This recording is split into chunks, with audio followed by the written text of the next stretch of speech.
car builder we had in this country, multi-millionaire.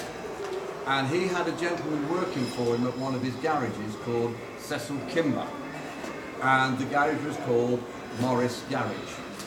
And Cecil Kimber decided that he could take a Morris car and tune it up and put a different body on it and sell it with two badges on. One would be a Morris badge and one would be MG, meaning it comes from the Morris Garage. Now that wasn't anything new at that time. Lots of garages would make their own version and put their own letters on. Now if we look at the board here, what we've got is Morris starts making cars in 1912. In a moment I'll show you one of his earliest cars. Here we've got his agent who's got the Morris Garage in 1923. But in 1923, this was always owned by William Morris, but called Morris Garages. But then William Morris brought it into the Morris Corporation. So you get that bit there where it all comes into Morris Corporation.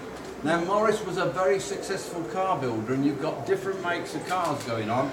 And if you watch the timeline, Wolseley starts in 1986, but Morris buys it in 1938.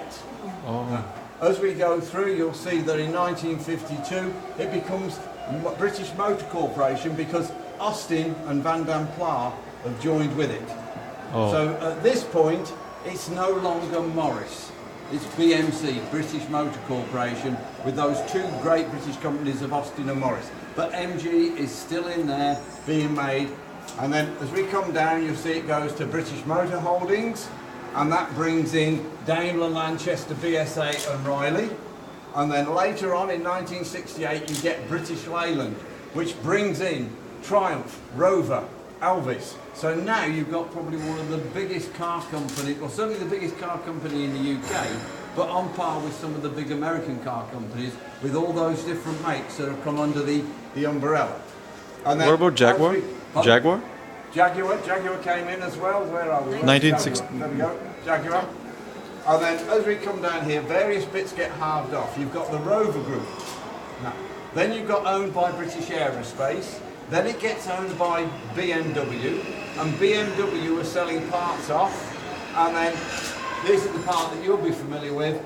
Then in 2005, Nanjing and then Shanghai. And I take it that's who all you work for, is it? Yeah. Yeah, okay. And that's today. So there you can see the history starting from 1912, coming all the way down, how all the other makes got in, and the various changes are named. So let's go and look at some of those cars.